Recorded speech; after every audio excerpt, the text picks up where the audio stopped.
on se retrouve pour la nouvelle vidéo bilan. Je crois que vous avez bien apprécié la vidéo précédente, que je vous listerai quoi qu'il en soit en barre de description. Et comme je vous l'avais promis, c'est vrai que la précédente vidéo, j'avais combiné le premier et le deuxième mois, parce que tant que l'annonce n'était pas faite, j'avais rien filmé en fait.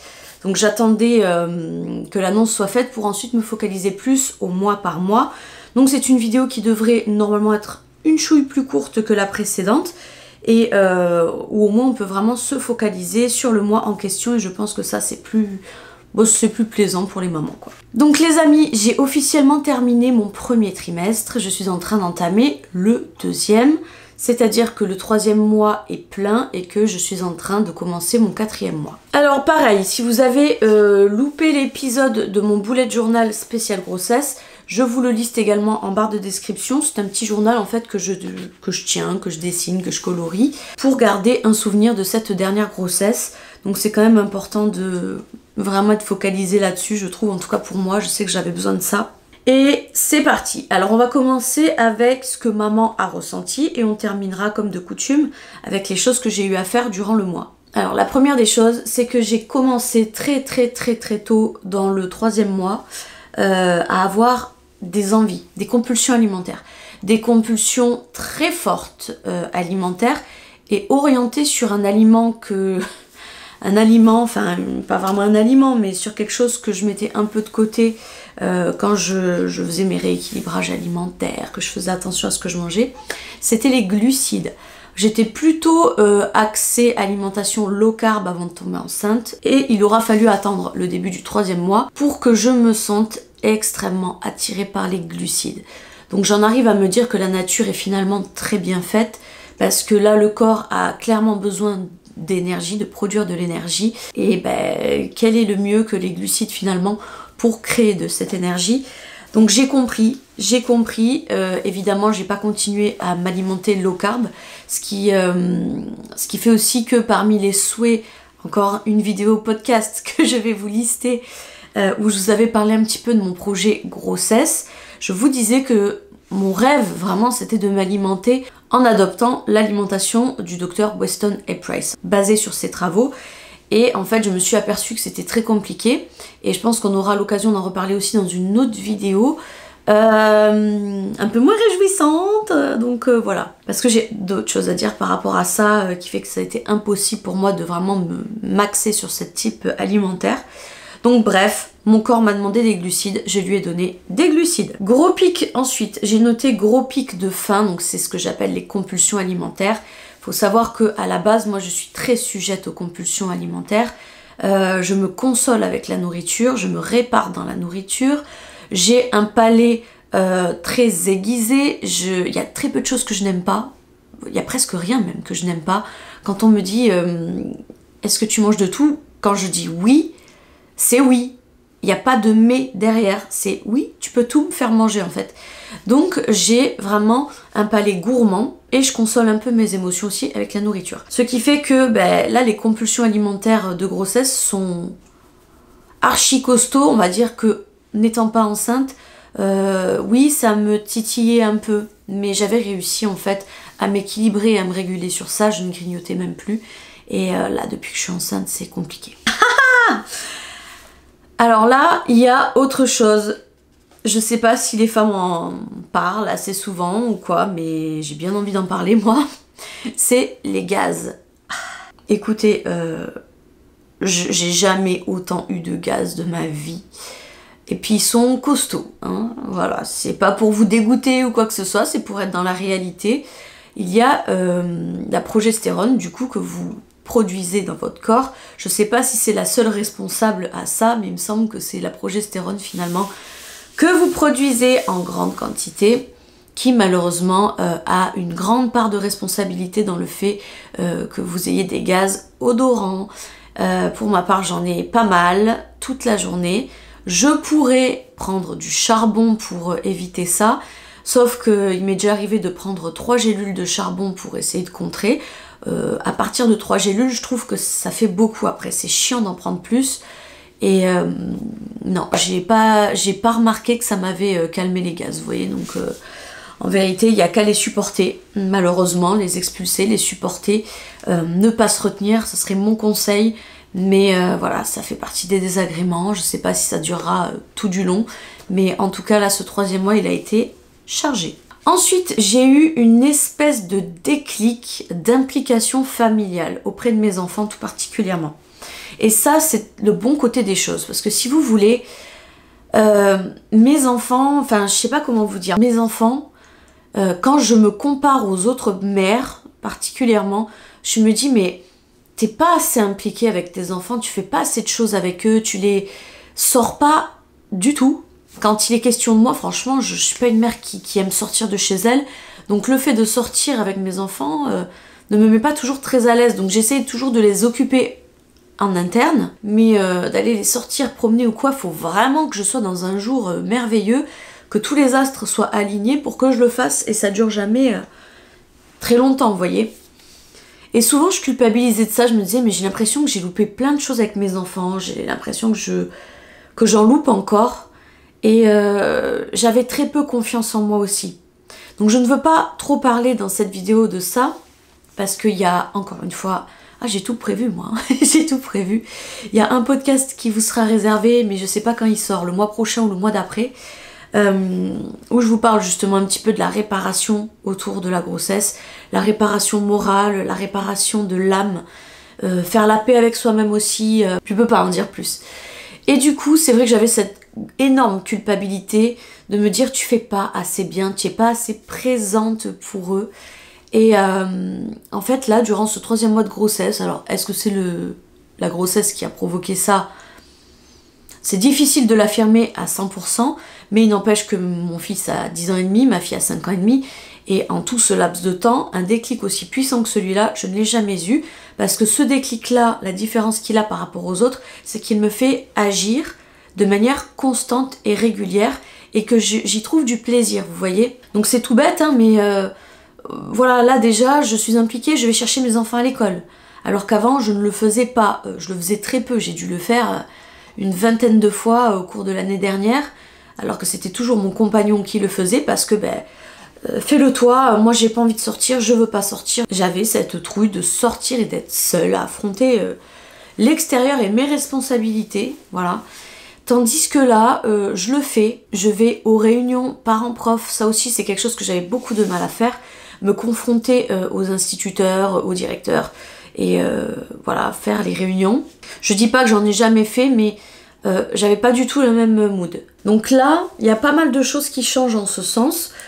C'est moi qui ai pris le travail de mes enfants en main, alors que pareil, je déléguais ça à mon chéri toutes les autres années. C'était toujours lui qui s'occupait des devoirs, parce que j'avais pas confiance en mes performances, tout simplement, j'avais pas confiance en moi, j'avais pas confiance à mes capacités, ma méthodologie, tandis que là j'ai confiance en moi, et je vous raconte même pas tout ce que ça a changé sur mes enfants. Par exemple, quand c'était leur père qui faisait les devoirs, plus particulièrement du plus grand, c'était toujours avec des pleurs, des crises de nerfs, des crises de colère. Lui, il était assez strict et sévère dans son apprentissage, très peu de patience. Voilà, je le blâme pas pour ça, on a chacun ses limites, voilà. Et moi j'assistais à ça, mais sans pouvoir me dire je peux prendre le relais, parce que je m'en sentais pas capable. Donc j'avais l'impression que c'était genre la seule solution, malgré qu'elle soit pas la plus productive, pour moi il n'y avait pas d'autre solution.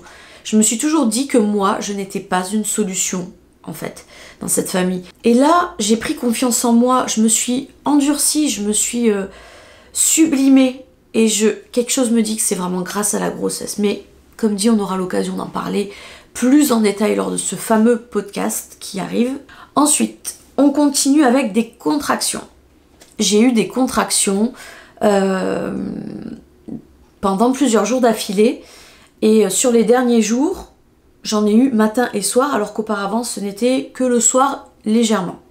Ces contractions n'étaient pas douloureuses, mais je sentais qu'il y avait comme une crampe qui se faisait dans l'utérus qui était encore tout petit. Je sentais que c'était petit malgré tout, et je me suis pas particulièrement inquiétée au départ, mais comme j'avais déjà eu quand même des saignements le 28 août, bon, c'était quand même un peu préoccupant, et là où je me suis vraiment inquiétée, va-t-on dire, c'est quand pendant toute une journée j'ai eu des contractions, c'est-à-dire le matin, le midi, le soir, et que j'en avais quand même déjà eu aussi 2-3 jours au préalable, le soir aussi. Bon, c'était quand même à surveiller, je pense. Donc ce que j'avais fait un soir, c'est que j'avais téléphoné au 15 pour avoir un médecin conseil, voir si ça valait le coup d'aller aux urgences ou pas, parce que bah, c'était le soir que je m'étais inquiétée, évidemment. Et là, le médecin conseil me dit de but en blanc, « Oh, bah vous êtes en train de faire une fausse couche, madame. Pour moi, il n'y a pas trop de doute, vous êtes en train de faire une fausse couche. » Il me sort ça du chapeau, sans auscultation, sans rien du tout, juste parce que je lui ai dit que j'ai des contractions et que 2 à 3 semaines plus tôt, j'avais eu du sang oxydé, j'avais eu des pertes de sang oxydées. Il en a déduit que je faisais une fausse couche. Il m'a dit « Vous m'avez dit que vous avez déjà 2 enfants, non ?» Il a essayé de me faire relativiser, grosso modo, en me disant « Bon, ouais, bon voilà, vous en avez déjà 2, c'est déjà bien, quoi, en fait. Pas besoin de pousser à forcément vouloir ce 3e. » Mais mec, tu connais mon histoire, en fait. Et puis c'est pas parce que pour toi, un embryon, bah, ça représente rien, que t'es vachement détaché de l'humain parce que t'es trop dans ta science, que c'est forcément mon cas aussi, en fait. À quel moment tu peux te permettre de dire, bon, bah en fait tu dis juste rien et puis t'affirmes pas des choses aussi graves. Donc j'ai demandé, est-ce qu'il faut alors du coup que j'aille aux urgences? Bah non, n'allez pas aux urgences, ça sert à rien, de toute façon, y a rien à faire, s'il doit partir, il partira. Et je trouvais ça fou quand même, parce que je me disais, mais je ne saigne pas encore. Donc si vraiment je suis en train de faire une fausse couche, je dois être vraiment qu'aux prémices, au tout début, il y a bien une injection de quelque chose qui devrait arrêter les contractions. Enfin, moi ça me paraissait fou qu'il n'y ait rien qui existe en fait. Donc comme je ne lui faisais pas confiance à ce monsieur-là, je suis quand même allée aux urgences parce que je voulais pas avoir le regret de me dire, si tu fais une fausse couche et qu'il existait peut-être une solution en fait. Des fois ça peut dépendre d'un discours à l'autre, hein, je vous garantis, ça peut dépendre d'un discours à l'autre. Donc je me suis dit, je m'en voudrais vraiment si je perds ce bébé et que je suis simplement restée chez moi à me tourner les pouces en attendant que ça arrive. Pour moi, il fallait quand même tenter quelque chose et être sûre de ce qui se passe. Donc je suis quand même allée aux urgences. On m'a fait une échographie, on a surveillé absolument tout. Il n'y avait aucun signe de fausse couche imminente. Voilà. Donc c'est pour dire, faites attention parfois aux conseils que l'on peut vous donner au 15. C'est lunaire parfois, c'est lunaire. Et depuis, ben écoutez, il m'est arrivé d'en refaire un petit peu des contractions, mais c'est pas quotidien, voilà, ça va être de temps en temps. Donc après tout c'est normal, hein, l'utérus travaille, qu'est-ce que vous voulez que je vous dise. Repos, on me dit constamment repose-toi, repose-toi, oui. Mais je suis déjà quelqu'un qui se repose beaucoup et qui se ménage beaucoup dans sa vie. On peut pas dire, honnêtement, ce serait mauvais de ma part de dire que j'ai une existence, une vie fatigante, un quotidien fatigant. Je n'ai pas le dynamisme de Madame Tout-le-Monde, donc ce n'est pas vraiment à moi de lever le pied. Vous voyez, je le lève déjà bien assez. On continue avec l'avant-dernière sensation. C'est l'impression d'avoir senti bébé bouger. Je vous vois venir. Mais c'est trop tôt. Mais non, c'est pas ça. Ce sont tes intestins qui bougent, qui gargouillent, qui travaillent. Du coup, t'as l'impression que c'est ton bébé. Non, non. D'ailleurs, en écumant un petit peu internet, je suis tombée sur le commentaire d'une maman qui avait l'air agacée, elle aussi, de ses affirmations. Donc je vais pas tenir ses propos. Je vais me contenter de vous mettre la capture d'écran ici pour que vous puissiez le voir. Mais grosso modo, voilà, c'est possible de le sentir. Quand tu es quelqu'un de très connecté avec tes sensations, que tu connais le moindre de tes mots par cœur, et quand tu sais ce qui t'arrive avant même que ça ne t'arrive vraiment, et que ce soit visible, même pour un professionnel, tu es sûr de toi. Je vous dis ça parce que pour encore une fois donner un exemple, j'ai été capable de sentir que j'avais une crise d'appendicite 1 an avant qu'on en déduise que oui, là on est à la limite, faut vraiment l'opérer, parce qu'il y avait eu des examens avant en tout genre, scanner, compagnie, on ne voyait rien. Et pourtant, moi je sentais qu'il se passait quelque chose et je n'avais pas tort. Parce que j'étais comme ça sur mes sensations. Moi je vis à l'intérieur de mon corps, je sens des choses que les gens qui ne sont pas forcément à l'intérieur de leur corps, se contentent de vivre normalement en fait, ne ressentent peut-être pas forcément. Donc voilà, c'est pas un super pouvoir, c'est une question de priorité sur sur la tension, quand t'es un peu renfermé sur toi-même, bah évidemment t'es dedans et t'es pas dehors quoi. Donc oui, je peux l'affirmer, j'ai senti mon bébé bouger. Ça ressemble à une caresse, à un effleurement, c'est pas vraiment un coup, c'est extrêmement léger, c'est localisé, on va dire en haut du pubis, voilà, bah, niveau de l'utérus hein, tout simplement. Et je le sens surtout le soir, encore une fois, quand on est au calme, allongé au canapé ou dans le lit, c'est là que je vais sentir des petits effleurements. Et pour terminer avec les symptômes, on va dire, j'ai eu de fortes douleurs ligamentaires, surtout localisées du côté en bas à droite. Heureusement que j'ai fait une appendicectomie, les copains, parce que si j'avais pas eu l'appendicite, la douleur était telle, elle me paralysait, ça irradiait dans la jambe vraiment. J'avais des difficultés à marcher parce que c'est venu d'un coup très fort. J'aurais cru que je faisais une crise d'appendicite si jamais je ne l'avais pas déjà fait enlever. Et du coup les douleurs ligamentaires, bon, c'est assez variable. Moi là ça s'est manifesté du côté droit en bas au niveau de l'aine. Ça peut se manifester en bas de votre ventre, ça peut se manifester du côté gauche, ça peut se manifester tout en même temps. Voilà, ça va dépendre. Maintenant on va passer aux choses que j'avais à faire ce mois-ci. Donc il y avait l'annonce grossesse à faire sur les réseaux sociaux. Voilà, j'attendais vraiment d'avoir entamé mon 3e mois pour pouvoir l'annoncer officiellement. Je l'ai fait tout pile d'ailleurs. Et je l'ai fait avec la validation de mon gynécologue. Tant qu'il ne m'avait pas donné le feu vert pour une annonce publique, j'aurais rien dit. J'ai ensuite pris mon acide folique. Je crois que c'est ce que j'ai fait aussi durant oui, voilà, les 2 mois précédents. J'avais aussi pris de l'acide folique. Donc ce mois-ci également, j'ai pris mon acide folique. Mais je l'ai aussi arrêté. C'est le mois de l'arrêt. Parce que l'acide folique, honnêtement, il n'y a pas besoin d'en prendre au-delà de 10 semaines de grossesse. Ça ne sert plus trop à grand chose parce que le système nerveux primitif de votre enfant, bah, il est normalement fermé, c'est terminé. C'est ce qui se fait en premier d'ailleurs, donc à partir de là, l'acide folique c'est plus trop nécessaire. Ensuite j'ai continué le magnésium, très important le magnésium, c'est vraiment à poursuivre encore pendant un très long moment, mais je vous réserve encore une fois une vidéo spéciale sur tous les compléments alimentaires qui devrait sortir juste après. Ensuite j'avais une prise de sang à faire, surtout pour voir niveau sérologie si j'avais pas de maladie du sang, si j'étais immunisée ou non contre la toxoplasmose, ce qui n'est pas le cas. Au niveau des hépatites aussi, enfin vous voyez tout le tralala habituel. Et je devais faire la première échographie bilan du 1er trimestre. Donc ça a été fait le 21 septembre, ça s'est bien passé. Bébé était grand, bébé sautillé. On a regardé la clarté nucale aussi du bébé. C'était bon, tout était parfait. Ah oui, j'ai failli oublier parce que je ne l'ai pas noté. J'ai également fait un test sanguin du coup pour le dépistage de la trisomie 21 en complément de cette échographie qui est très importante.